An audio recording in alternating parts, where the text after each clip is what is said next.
I'm a park ranger, but I'm leaving my name and the name of the park out of this post intentionally. The names of all those involved have been changed as well.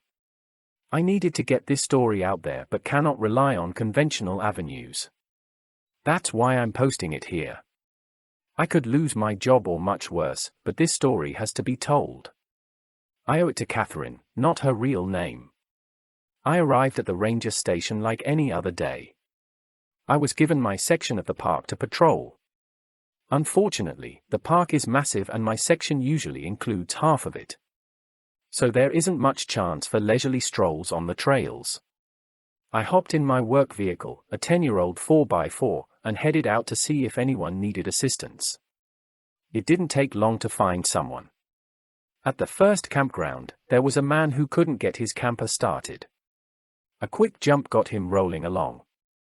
Next was a couple needing directions. Then an overturned canoe. I had only made it a few miles through the park. I was going to have to move if I hoped to make a full route today. I managed to grab a few quick bites of lunch and put some miles on without anyone needing help when the call came over the radio. There was a hiker that found something and I needed to go check it out. A half hour later I was talking to a middle-aged woman who had made a concerning discovery. She found a hat and a note on the trail. I read the note. I'm writing this note and leaving it behind because I'm not sure what's happening. The 5 of us friends have been planning this trip forever, even since long before we graduated, but it always seemed like something came up at the last minute and one or more of us couldn't go.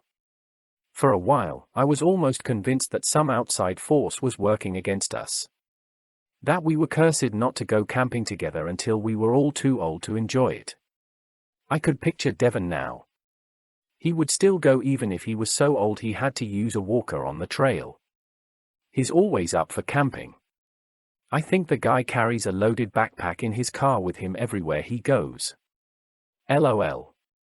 Adrienne got here right behind us, followed soon after by Dean. Of course, Terry was the last one to show. We started up the trail in great spirits. 3 miles in, the sun was just starting to heat up. We were making good time towards the rustic campground when Devon decided to take a detour. He said he'd heard about an old trail that no one used anymore and wanted to check it out. I said we should keep going the way we were, but I was outvoted. I honestly don't think Terry's vote should have counted since he was obviously stoned and Devon just bullied him into saying yes. We came to a spot with a large stone off to the side of the trail. Devon said it was the trailhead, but I didn't see any trail. He led us through some heavy brush, but on the other side it cleared out and we could see the faint impression of an overgrown trail. I went last and left my hat on the stone in case we got lost and needed to be rescued. I think that's exactly where we're heading, straight toward Lost. I'll leave this note under my hat and hope that someone finds us. I asked the woman to show me where she'd found it and she showed me. 3 miles later, I was staring at the rock I hoped I would never see again. I radioed my location to the station and told them if they didn't hear from me in a couple of hours to send a search party to the old abandoned trail. I wished I would have brought my supplies with me. My backpack and my sidearm, but they were 3 miles away and I didn't know how long these kids had been on this trail. I knew that wasted time could mean the difference between life and death. At least I had my knife, flashlight, and binocs. So I thanked the woman, placed the red hat back on the stone just in case, and headed into the heavy brush. Once through the initial overgrowth, the trail became visible. Old memories flashed through my head. Ones I never wanted to think of again. I took a deep breath and headed down the trail. It was overgrown for the first mile or so and then it opened up into a field. I could see people had walked through before me by the way the weeds were partially trampled. As I walked through, a deer jumped ahead of me, startling me. Until that moment I didn't realize how jumpy I was. I tried to settle down and tell myself that these kids were just lost and I could catch up to them and get them out. Telling myself that didn't make the memories go away. I entered a clearing with a fallen log and another note with a rock sitting on it. I think I'm being silly. This trail isn't so bad. Maybe I was wrong. Devon seems to know where he's going. I just can't shake this feeling that we're being watched. Sometimes I'll look around and I swear I see a face disappear behind a tree. Am I being paranoid? Maybe if the birds would start singing again, that would lighten my mood. But I haven't heard a bird or any other animal for a while. I wonder why they are being so quiet. Are they afraid of us? On another note, Terry seems to be brooding more than usual. Maybe he forgot to bring enough of his stash to last the trip. Devon is in his glory since everyone has to rely on him for directions. Adrienne and Dean seem to be along for the ride. Although I have noticed Dean looking around at the trees as well. Maybe I'll ask him if he sees anything. If you're trying to track us down, I hope we aren't being too much bother. I just have this feeling. I folded the note and stuck it in my pocket, then prayed she was wrong about being followed. I pushed on, beginning to miss my backpack with the supplies in it, especially the water bottles. The trees provided some shade so the sunlight wasn't shining directly on me, but hiking is always thirsty work. The birds chirping in the trees made me almost forget about the desperate mission I was on to save these 5 kids. My mind wandered back to the kid I couldn't save. It had been shortly after I started as a park ranger. An 11-year-old boy had gotten lost on this very trail. His parents searched frantically for him before calling us in to look. I remember hoping to be the one to find him as we formed search parties and searched on, in, and around every inch of the trail. In the end, I got my wish. I found him, but I wish I hadn't. I pushed the memory to the back of my mind and focused on the trail. It was starting to fade. The trampling of feet wasn't making enough of a difference and I was starting to lose my way. Out here that can be deadly. I kept moving forward and finally regained the trail just in time to reach the fork. I looked back and forth from one choice to the other and couldn't see a difference between the two. I searched for any broken twigs or plants that would give me a hint, but there were none. Just when I was about to give up and flip a coin, I saw a piece of paper in the weeds barely visible. I dug it out and read it. It seems like we have a dilemma. A fork in the road, as it were. You would think I would be happy to see the doubt in Devon's eyes as he looked from one choice to the other, but you'd be wrong. It made my confidence plummet. It made me think that we were never getting out of here. Everyone's running out of water. Devon yelled at us for not conserving, but I saw him drink the last of his too. He ranted and raved at us for a while, but we all knew that he was just mad because he didn't know what to do. In the end, he flipped a coin. We all did our best not to laugh. Adrienne is reaching the end of her rope with Devon and his attitude. Dean has been playing peacemaker, trying to keep them from going at it too much. Terry was been way too quiet. I haven't seen him light up once.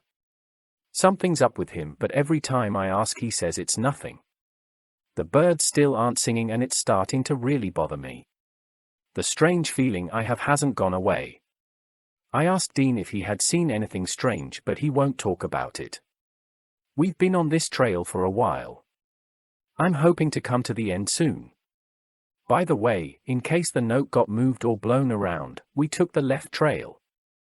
I was panicked by the end of reading that note and so relieved she mentioned which trail to take.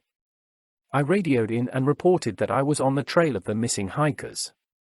I mentioned the fork and taking the left side. I was told that there was no search party going on yet.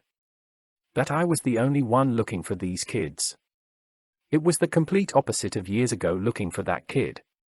Everyone was searching. I know we combed every inch of that wilderness. But that's the thing about the woods. You can search every nook and cranny, but something can still stay hidden. The sun was going down and I still had no idea how close I was to catching up to these kids. I could stumble across them in the next clearing or they could be hours ahead of me. I met with the woman who showed me the hat and note in the afternoon. If they started out around daybreak, they could be a good 5 or 6 hours ahead of me. If the leader is so driven to continue, it's hard to say how far they might be. I continued following the trail until I came to a fallen tree across a river. I looked both ways along the edge of the water but saw no trail, so I made my way across the tree. I could picture the debate the kids had when they got here. I chuckled at the thought of Devon having to convince them to go across. I believe I made up a lot of time with that single crossing. I jumped down to the water and drank my fill, then climbed back up feeling much better. It was tough to pick up the trail on the other side. I was glad to find a note sticking to a branch. Oh my gosh, Devon just about came unglued when we got to that tree over the river. He hopped up on it right away and started across. But the rest of us weren't so sure the trail led that way. We asked him how a trail could be planned with a fallen tree as part of it. He sputtered and stomped and told us how lost we'd be without him. Dean had finally had enough and told him we were lost because of him. I seriously thought Devon was gonna take a swing at him until Terry of all people came to his side and told Devon to shut up. The rest of us all came together and told Devon he could keep leading us as long as he stopped acting like a petty tyrant.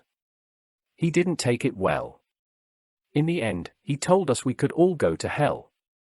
He sat on the log and refused to move. Eventually, after we took a break and refilled our water bottles in the river, Dean said we should get going and led us across the tree. Devon followed along acting like a whipped puppy. Dean and I talked about the disappearing face we'd seen a while back, but neither of us had seen it again. At least the birds are back to singing. I chuckled, figuring that Devon would be a big baby over the whole thing. But after the chuckle came concern. Deposed leaders are usually dangerous.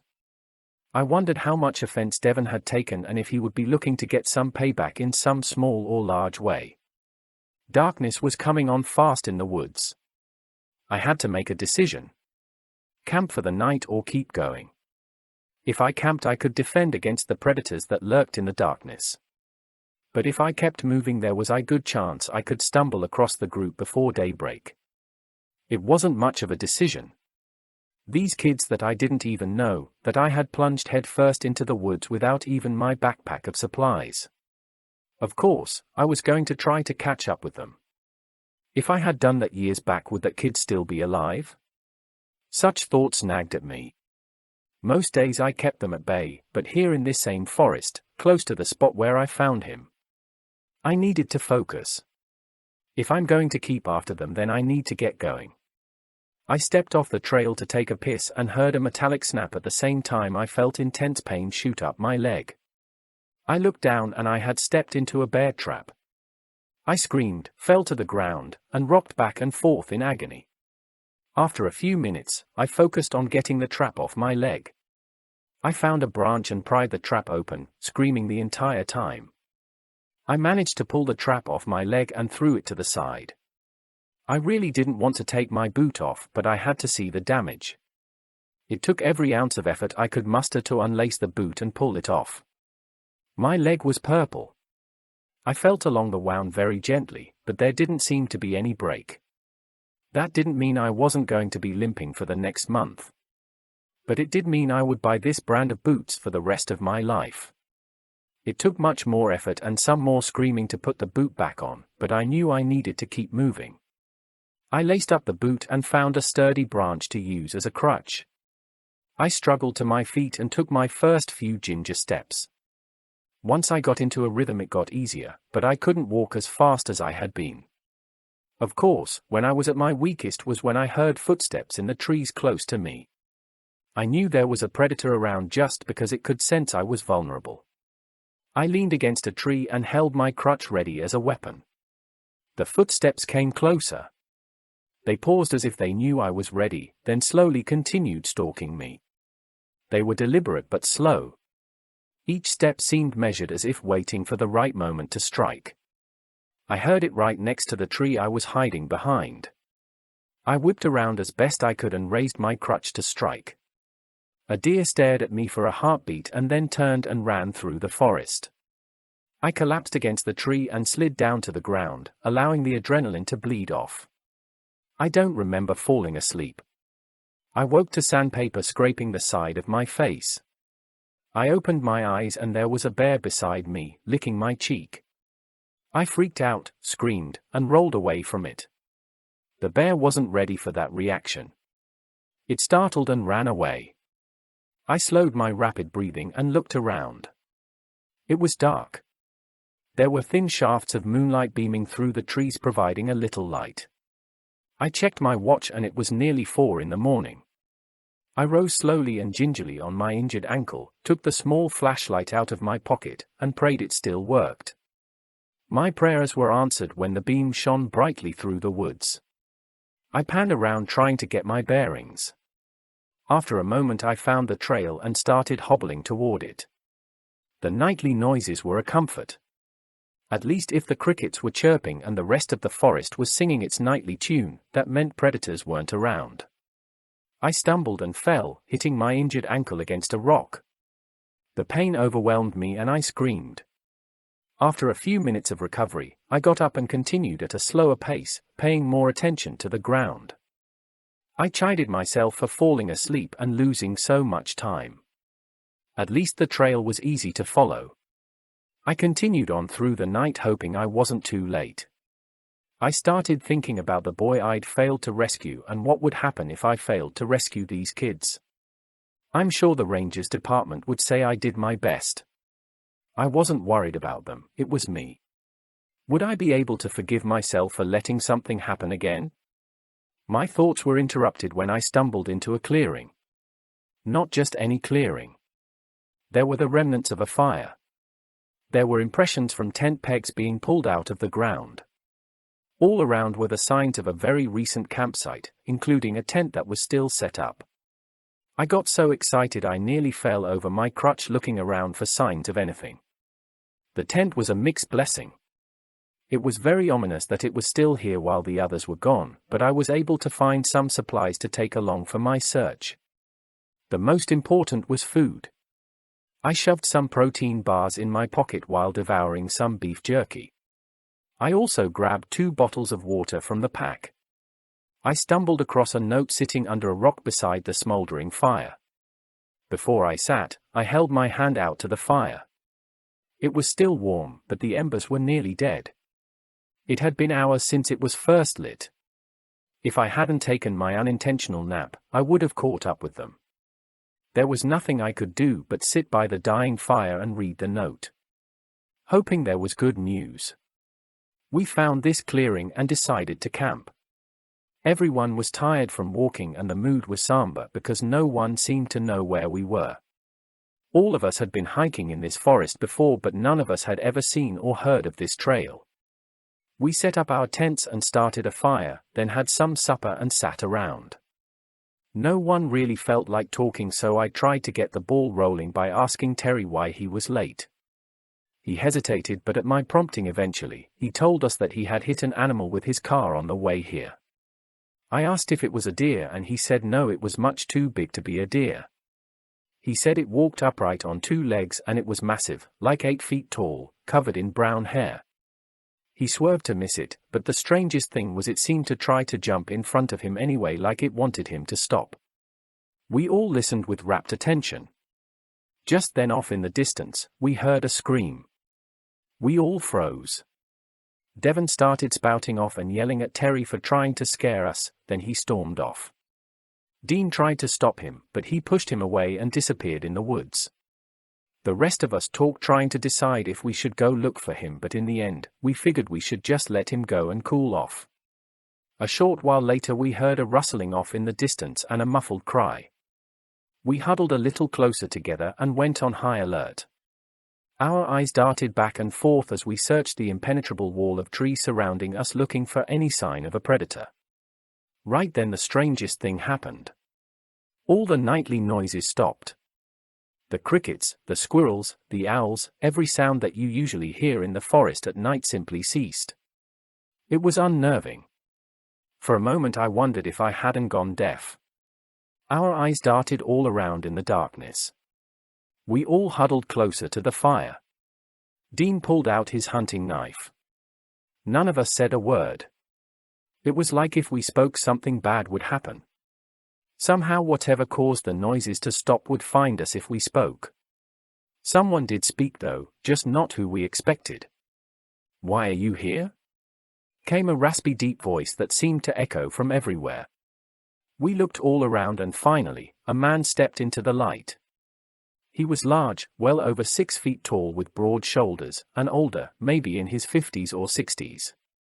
He was also wearing a park ranger's uniform. It looked old and shabby, like he had been wearing it for a long time. There were no name tag or park patches. At that point, we didn't care. We had been rescued. We clamored around him saying how glad we were that he had found us. We told him about going on the trail and how we weren't sure where we even were. The man listened, then slowly said, "You shouldn't be here." We all looked at each other. I'm sure the others thought the same as me. "No shit, we shouldn't be here, we just told you that." He continued to look at us from one to the other as though sizing us up. I was starting to get a little uncomfortable with his silence. I would have thought he would offer to guide us, but he didn't. He kept staring. I think everyone else was getting a little edgy as well when Dean asked if he could point us in the right direction. He looked at Dean as if deciding to answer him or not. "I can guide you," he said. "But first you should have some rest." We all agreed that the day had been long and stressful. We decided to take his advice and turn in. We offered him some food and water, but he refused, saying he wasn't hungry. We each went to our tents and laid down. Before I settled in and finished this note, I popped my head back out of my tent to check on our guide. He was sitting by the fire staring into the orange coals. I thought I heard him mumbling or maybe humming something softly. I quietly zipped up my tent and went to sleep. Sometime later someone banged on my tent. I woke and unzipped it to find the ranger with a strange look in his eyes. "We need to go." "Why?" I said, rubbing the sleep out of my eyes. "It's not safe here," he said with an edge of panic in his voice. I popped back into my tent to change. Then came out and met with everyone. They were all in states of semi-consciousness as well. Everyone but the ranger seemed to be confused. "Pack up, we need to leave," he said a little more forcefully. I was about to protest when I heard a piercing scream in the distance. His head shot up and he stared in the direction of the sound. "Move it," he said. "Pack up." We didn't need to be told again. The scream brought us all fully awake. We tore down our tents in record time and packed everything into our backpacks. As I was finishing up, I noticed Devon's tent was still up. "Where's Devon?" I said. "Who's Devon?" the ranger said. "He's another one of our friends," I said. "He went off into the woods alone right before you got here." "He didn't come back," the ranger said. "Should we go look for him?" I said. The ranger extended his arms and did a slow circle. "Which way would you go?" he said. I understood his point. How would we know where he had gone, if he was still on the path or not? It just seemed like we should do something. "What about his gear?" I said. "Do we take it with us?" The ranger looked at me like he was annoyed at having to answer such questions. "Leave it here in case he comes back," he said. "He'll need his supplies." I'm not sure if I'll keep leaving notes or not now that we have the ranger to guide us. Whoever finds this, please look for Devon and make sure he's okay. A ranger? All the rangers at this park are in their 30s or 40s. Maybe it was someone who retired and was just roaming around out there. But why would he be in a ranger outfit? Sitting here by the dying embers of the fire, with a tent set up in front of me, it was very tempting to take a rest. If they are in the hands of a capable ranger, I could get some rest before the long hike back out of here. But I knew I had already taken my rest for the night. If not for that, I would have been here hours ago, probably before the other ranger. I set out again feeling tired but determined. The campsite made me more hopeful than I had been all day. At least they were together and thinking like campers. If only I knew who this ranger was. The sun was an hour away from rising, so I took out my flashlight to follow the trail. I zipped up the tent before I left, just in case its owner did come back. Wouldn't want animals getting in and taking everything. It's bad enough when injured park rangers do it. The trail stayed level for a while as dawn peeked over the trees. The trail started heading upward, which was bad news for me and my bum ankle. It made things harder, but I had my trusty makeshift crutch to help me. Dawn crept into the forest, giving me a little assistance. At least I wouldn't have to waste a hand holding a flashlight. As the climb grew steeper, the trail grew more narrow. At times it was only the width of 1 foot. I held onto trees and whatever I could as I scaled the extremely narrow trail. At the most difficult, I paused and seriously considered turning back. As I looked around for any other way to keep going, I saw brightly colored fabric at the bottom of the ravine. I carefully balanced as I took out my binoculars and looked. It was a backpack, and attached to it was the body of a girl in her early 20s. She looked like she had hit her head on the rocks at the bottom. Her face was bloody and mauled. Her clothes were ripped and soaked in blood. There was no doubt an animal had gotten to her. The only question was she alive when it started feeding on her? I looked away but felt my determination double to find these missing kids. They might be with a ranger, but they were still in terrible danger. I slowly continued up the narrow trail. At times I was sure the ground would give out from under me and I would share the same fate as the poor unfortunate girl at the bottom of the ravine. It was then I remembered my radio. I tried to call in and report the location of the body, but the only response I got was static. I determined to try again when I got to the top of the trail. It was yet another motivation to keep going, to be careful, to survive. It seemed like hours at a snail's pace working my way up the side of that ravine. Finally, I clawed my way over the edge to the top. I rolled over onto solid ground and lay there for a few minutes. Once I caught my breath, I got up slowly and painfully. I hadn't done my ankle any favors. I limped toward what looked like the trail and began following. It wasn't long before I came across the remnants of another campsite. The fire was a little warmer than the last one. I stoked it up, threw some more wood on, and got it going. I knew I needed some rest. I searched around and found a note, then sat down on a log by the fire to read it. I can't believe Adrienne's gone. We started up this steep ravine and the trail kept getting more narrow. I asked the ranger if there was any other way around, but he just glared at me and said no. We all struggled with our heavy packs on our backs. At one point I was on all fours just trying to keep from sliding into the ravine. That's when it happened. Adrienne was having trouble keeping her feet on the trail. She kept slipping. I reached out and helped her balance a few times.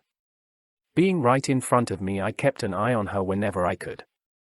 That wasn't nearly as much as I wanted because I was watching my own feet. She slipped once and I tried to grab her, but she had tipped over and the weight of her backpack dragged her over the side. I watched in horror as she tumbled down into the ravine, bouncing off trees as she went. I saw her skull make a solid impact several times as she tumbled to the bottom and slid to a stop. I couldn't see if she was still breathing or not as I called her name. She didn't move. I called for the ranger in front of us and pointed to her unmoving body. He stared at her for a long time. I don't know if he was trying to see if she was alive or not. He told us to keep going up the trail to the top and he would go check on her. I watched as he carefully made his way down the nearly sheer slope. We kept moving forward as instructed. He was only halfway down when we made it to the top. I was a wreck. I was so happy we made it, but sad for Adrienne. I didn't hold out much hope that the ranger was going to come trotting into camp with her on his back saying she only had a few bumps and bruises. We started a fire and then sat around it in a stupor. Finally, Terry came over and talked to me. "Look, I understand she was your friend, but she was ours too," he said. "We need to work together to get out of here, for them." "That's so stupid it makes sense," I said with the remnants of a smile. It was then the ranger reappeared. He sat by the fire and didn't say a word.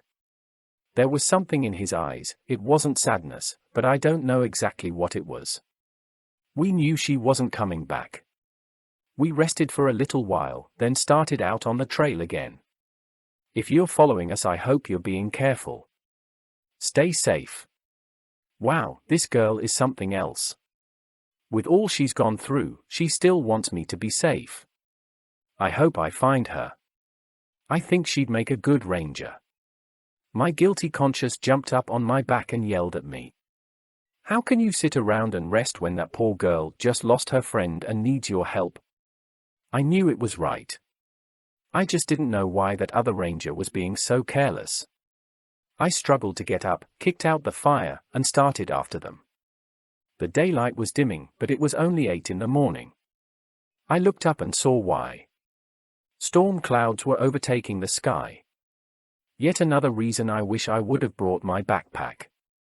The raindrops hit like a cold slap in the face. Even though it was still September, out here in the mountains the weather can change in a heartbeat. We weren't at the top of the mountain, but in the middle was enough for the weather change to make me shiver. Now that we were out of the ravine, I tried my radio again, but it was just static. I knew there were some places where the radio inexplicably wouldn't work. I just hoped to get away from the interference before it was too late. The trail was clear in front of me, but that was little comfort when walking in open fields with no rain cover. All those trees I tramped through, and now in the rain, I have wide open spaces. I'd say someone doesn't like me. The rain didn't just pass like a spring shower. It poured so hard it became difficult to see in front of me. For a long time, I trudged through the rain. At times it felt like I was walking in place. The mud was starting to cake on my boots. And then my salvation appeared. In front of me on the trail was a tent. I called out before I unzipped the tent and let myself in. I flopped to the wonderful dry floor, then quickly turned and zipped the entrance back up. I breathed a sigh of relief, but as I did, a stench assaulted my nose. I looked over at the sleeping bag. It was full. "I'm sorry to barge in like this, but I needed to get out of the rain," I said. No response. I nudged the person in the bag. It tipped to the side and rocked right back. That's when I noticed the splotches of red that had soaked through the bag. I didn't want to see, but I pulled the top of the sleeping bag away from the person's face.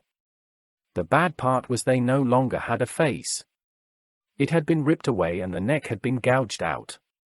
There were large wounds on the body as well.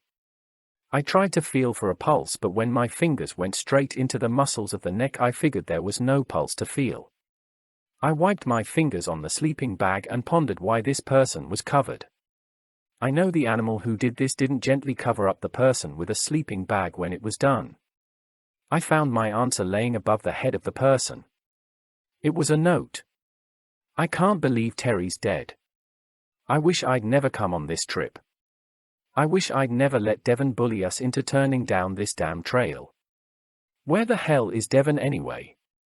When he stormed off on his little pity party, did he run across whatever creature has been stalking us? Is he sitting back in his tent now enjoying himself? I really don't know." We were enjoying not climbing up the face of a ravine, but we were very tired. I mentioned stopping and camping for a little bit to the ranger. He looked around and even sniffed the air. That seemed like a weird thing to do. But after that, he agreed to let us set up camp. He even told us to do it as quickly as we could. We gathered wood for a fire, but he told us not to bother because the rain was coming. I guess that explains the sniffing the air thing. Our tents had been up maybe 15 minutes when it started raining. It quickly turned into a downpour. We all offered the ranger to sit in our tents with us. He looked over us one by one. It was kinda creepy. Finally, he said he would sit with Terry in his tent. Dean and I looked at each other with relieved expressions. The ranger is helping us, but he isn't someone I'd like to ever see again. He just acts too weird. At times I wonder if he's really helping. I just closed my eyes listening to the rain on the tent and letting it carry me off to dreamland when the ranger ripped open my tent. He said we needed to pack up and leave right now. That something was hunting us. We dove out into the rain and miserably packed our tents. He reassured us that there was a cave nearby and we could get shelter there. As I was packing up, I didn't see Terry, so I went over to his tent and knocked. When there was no answer, I went in and found what was left of his body. Something had torn him to shreds. I covered my mouth to keep from vomiting and ran out to tell the others. Dean and the ranger looked in and saw that there was no helping him. The ranger said he had left the tent to go to the bathroom, and when he came back he saw a predator hanging around the tents. That's when he came and woke us. It must have already gotten to Terry. I pulled his sleeping bag over his head and wished we had time to give him a proper burial. But the ranger said the animal might be back for the rest of us. So we quickly packed and left. I barely had time to finish this note. Please help us. A cave? What kind of ranger is he? Doesn't he realize that would be the most likely place a large predator would call home? I thought for a moment what cave he could be talking about. I hadn't been on this trail for 5 years. Ever since I found the kid here. Then it hit me. We were very close to the place where we found him. Why would he take them there, unless... I jumped up so quickly that I nearly fell on top of the body when I forgot and put too much weight on my injured ankle. I hobbled out of the tent and went as quickly as I could toward the place I swore I'd never see again. I approached the cave and my heart sank. 2 backpacks sat just inside the entrance. I pulled out my knife and flashlight, then cautiously peeked inside. I felt a change in the breeze and turned to find the ranger staring at me. I looked him up and down. You, I said. The last time I saw you was when we found the boy. He said nothing. It was never a random animal attack, I said. It was you. He took a step toward me. Of course it was, he said. How wonderful was it to watch you years ago as you floundered around looking for some predator that stood beside you? You son of a bitch. I pulled out my knife and held it ready. He paused, then smiled. Do you really think that knife can hurt me? I looked at it. Pretty sure, I said. It's made of iron. His smile vanished. So you do know what I am. I pulled out a bottle of brown water. I made sure to grab some runoff from the rainstorm, I said. It might not do as good as rust water, but let's find out. I opened the bottle and threw some water at him. He dodged it as though it was acid. At the same time, I swung with the knife. He dodged with ease. Why don't you turn into the big pussy that you are? I said, taunting him. Because we both know when I transform I'm vulnerable for a moment, he said. And I'm sure you would love to take advantage of a vulnerable moment. He swung and connected with my stomach, knocking the wind out of me. I recovered and swung the knife in a vicious downswing at him, which he easily dodged. I kept moving forward, stabbing and slashing at him. I couldn't get close enough to connect. He was too fast. You can't defeat me, he said. Look at you, like an injured deer just waiting to be devoured. Be quiet, Yinald Lushi. I yelled. At the mention of his name he froze. I knew I didn't have much time. I took advantage of the moment, lunging at him with my knife. If I had been uninjured, I would have closed the distance between us with 2 quick steps and buried the knife in his heart. Unfortunately, in the heat of the moment, I forgot about my injured ankle. I stepped forward on my good leg, then faltered when I tried to put weight on the injured one. Instead of burying the knife in his heart, it went through his left thigh. He screamed in pain and ran out of the cave. I took out my flashlight and started toward the back of the cave. There I found a mutilated body next to a pile of bones. There was a note in her hand. I sat down, took it, and read. I can't believe how stupid I was not to see this much sooner. All the time guiding us was just a ploy. He never wanted to help us. He never cared about any of us or our safety. I need to write this quickly before he comes back. The ranger led us here and told us to wait, that we'd be safe in the cave. He left us alone. Dean pulled out his flashlight and explored deeper into the cave. He found a large pile of bones. Off to the side of them was a pile of clothes. We ran toward the opening, but the ranger had returned. So you didn't listen, he said, leering at us. I told you to stay here, not explore my home. "What are you?" I said. He smiled for the first time since I'd met him. But his smile wasn't comforting, it was terrifying. I watched in horror as he changed into a giant cat creature. It didn't look quite like a panther or mountain lion. He lunged at us with amazing speed. He grabbed my leg and tore a large gash in it. I fell to the floor screaming. Dean tried to defend me, swinging his knife around and holding it at bay, but it stalked around him and cornered him. He only had one chance. He looked at me with sadness in his eyes and then ran past the creature and out of the cave. It looked at me and my leg then sprinted out after Dean. I know why he did it. He was trying to give me time to escape, but with my leg, there was no way I could outrun that thing. What he actually did was give me time to say goodbye. If you're reading this, I'm so sorry. I'm sorry I led you to your death. If you do somehow survive and make it out of here, please tell our families what really happened here. Goodbye. I fought back tears as I read the final words of this brave girl. I limped to the front of the cave and looked out as the rain stopped. It was like seeing a new world being born. I tried my radio and got an immediate answer. I gave them my GPS coordinates and told them to prepare for casualties. I'm still a park ranger even months later. I made sure that the trail was sealed off. I carry an iron knife and rust water with me at all times. I carry the rust water in a squirt gun, just in case. The bones were removed from the cave and subjected to DNA testing. Aside from this group of victims, including Devon, there were several other people who had gone missing in the park over the years. The official version of the events was that a rogue animal had been hunting people. I was told it would be best for my career if I didn't reveal the true nature of the predator. I still search for the creature and post signs everywhere to be on the lookout for an older ranger wearing a uniform with no patches on it. There's a number to call if anyone spots him. It's my personal cell phone number. From time to time I hear reports of a large cat that's limping on its hind leg. I try to make my way to that spot as quickly as possible, but I have yet to catch him. I posted this story in memory of that brave girl, but also as a warning. Never go on an unposted trail. And beware of those you meet in the woods, even if they wear a uniform.